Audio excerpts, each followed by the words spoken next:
পটুয়াখালীর পায়রা ১৩২০ মেগাওয়াট তাপ বিদ্যুৎ কেন্দ্রে জাহাজের মালামাল ওঠানো নামানোর কাজে নৌযান শ্রমিক ইউনিয়নের সদস্যদের অন্তর্ভুক্তির দাবিতে আন্দোলনরত শ্রমিকদের ওপর হামলার অভিযোগ উঠেছে।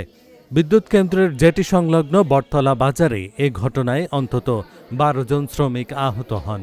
গুরুতর আহত রেজাউল পেদা, হিরণ পেদা, ইমাম পেদা, খোকন ও হাসানকে কলাপাড়া হাসপাতালে ভর্তি করা হয়েছে। আহতদের দাবি, সকাল ১১টা থেকে তারা বিক্ষোভ ও অবস্থান কর্মসূচি পালন করছিলেন। বিকেল ৩টার দিকে পুলিশের মধ্যস্থতায় কর্মসূচি সাময়িক স্থগিত হলেও তারা বটতলা বাজারে অবস্থান নেন। পরে ৭ থেকে ৮ জন লাঠিসোঁটা নিয়ে তাদের ওপর হামলা চালায়। ধানখালী ইউনিয়ন যুবদলের সভাপতি তপন মৃধার নেতৃত্বে হামলার অভিযোগ উঠলেও তিনি তা অস্বীকার করেছেন।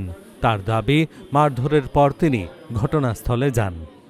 তখন মির্জার কথা বলতেছে কি যে এরা বলতে তখন মির্জা বলতেছে তোমরা চলে যাও, ঠিক আছে। আর এরা বলতেছে যে সুমন যে আসলে বসে তারা একটা মিটিং এ বসবে। তারপর এখন তখন মির্জা বারবার এই কথা বলতেছে যে তোমরা না গেলে পোলাপানি তোমাদের মাইদের করবে। পুষ্পকলা উঠতেছে মাইদের করার কি আছে, আপনারা সিনিয়র, আপনারা কি পোলাপানি নিতে করতে পারবেন না? খারাপ ব্যবহার করতেছেন আর গায়ে তো কিন্তু কি করতেছেন, ঠিক আছে। আর উঠি তোমরা দুটি হইতেছে ভাই এই সবটাকে মার কই আমার প্রথম শুরু করছে চালানোর পর আমার জড়াই ধরছে আর ওরা চাইবে জনে শুয়েছে। বেশি তখন তাই করতাম এটা করতাম। তখন আমাদের দাবি করতে গেছি আমরা মানে নেতারা আসার সময় নেতারা চলে আসছে, আমরা আসতেছি তখন আর কি আমাদের উপর অ্যাটাক করছে। প্রশাসন যাওয়ার পর তাদেরকে আমরা বারবার বলছি যে আমরা কোনো প্রকার বিশৃঙ্খলা করব না, এখানে আমরা আমাদের পেপার সাবমিট করবো, তারা হচ্ছে আমাদের কাজ দিবে। তো আমাদেরকে কলাপাড়ার ওসি সে হচ্ছে বারবার বলছে যে আপনারা কোনো প্রকার ঝামেলা করেন, আমরা একটা সমাধান করবো।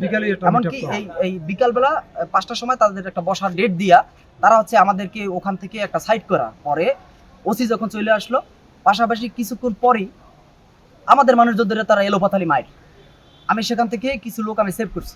সেভ করার পরে এর কিছুক্ষণ পরেই হচ্ছে এলাকার যেই স্থানীয় সিন্ডিকেট পায়রা তাপবিদ্যুৎ কেন্দ্রের, আমাদের তথ্যসূত্র অনুসারে পায়রা তাপবিদ্যুৎ কেন্দ্রের যেই সিন্ডিকেট আছে তারা মূলত হচ্ছে স্থানীয় যেই বাহিনী আছে তাদের দিয়ে মূলত হচ্ছে আমাদের যেই কমিটির যারা লোকজন আছে তাদের উপর অতর্কিত হামলা। আমাদের দপ্তর সম্পাদক তার অবস্থা খুবই খারাপ, ঠিক আছে। এই মাথার এদিকটা আঘাত করছে। আমাদের এক লোকের হচ্ছে হাত হয়তো বা ছুটে গেছে, তার এক্স রে করা হয়েছে। আর একজনের চোখের অবস্থা খারাপ। এখন স্বাভাবিকভাবে এই ২৪ পরবর্তী সময় যদি একটা শ্রমিক তার ন্যায্য অধিকার আদায় করতে গিয়ে যদি আজকে তাদের এই রকমের একটা পরিস্থিতির শিকার হইতে হয়, কেন আজকে মানে একদম শান্তিপূর্ণ তাপবিদ্যুৎ কেন্দ্রে আন্দোলনরত শ্রমিকদের উপরে একটা হামলার ঘটনা ঘটছে যুব দলের নেতার বিরুদ্ধে। আসলে এইটার ব্যাপারে আপনারা কোনো পদক্ষেপ নিয়েছেন কিনা, কোনো অভিযোগ পেয়েছেন কিনা?